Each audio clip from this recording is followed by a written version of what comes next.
Lee. Yeah.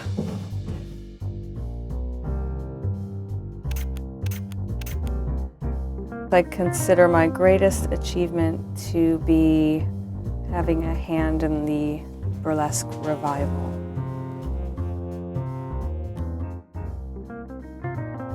Thank you so much for coming in. Thank you for having me.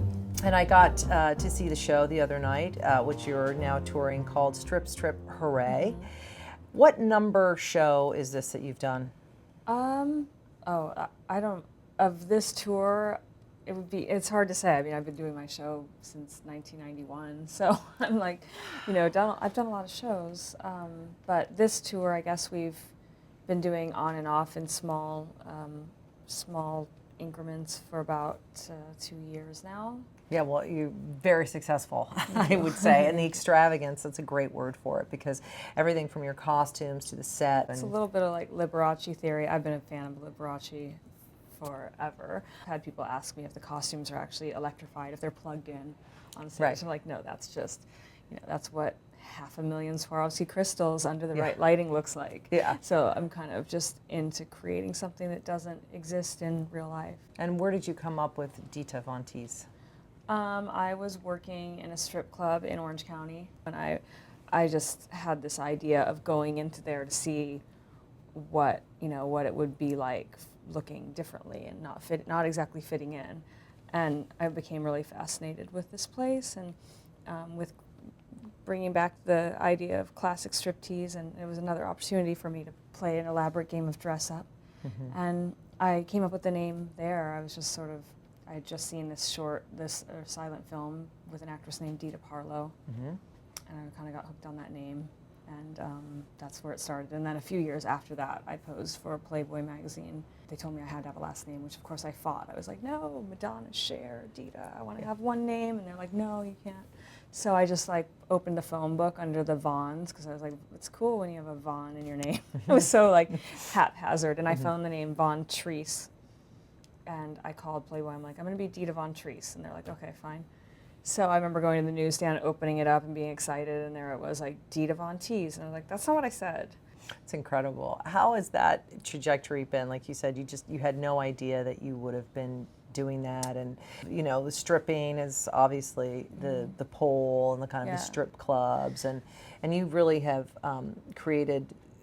It's not even in the same neighborhood, what you do. But for me it is, because I don't, if people want to say that it's different, it's fine, but they're all really relative, really that pole dancing is just the evolution of what burlesque started as. It's like a place for men to safely objectify women, it's like that's what the burlesque houses were about, and that's what the strip clubs generally are about. I just don't like to separate myself from that, because if it weren't for my experience as a stripper, working in a club with a brass pole and doing lap dances, I wouldn't be where I am now. And I really strongly believe that all those years of doing that and being intrigued by the way that people react to different kinds of beauty, and understanding really what it is about someone that makes them truly sexy. I really got a great grasp on that by working in strip clubs. I like that your trajectory embraces it all, because what I saw was very theatrical, and you were stripping, but you were almost not even naked. It was like a whole character coming out. People ask me about the nudity thing, I'm like, I don't feel naked up there. There's so much illusion between painting with light and all the makeup, the body makeup. There's very little that resembles who I really am as a sexual person. It's very non-sexual to me.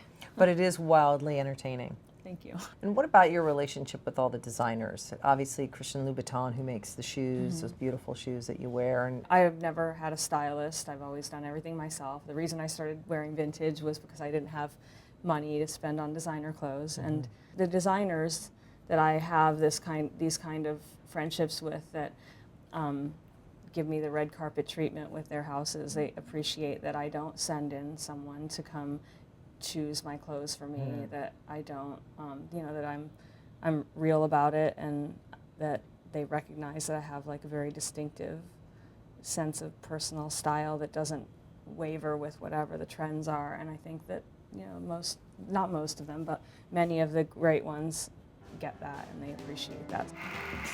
Let's see, the talent I would most like to have is to magically be able to dance like Sid Charisse.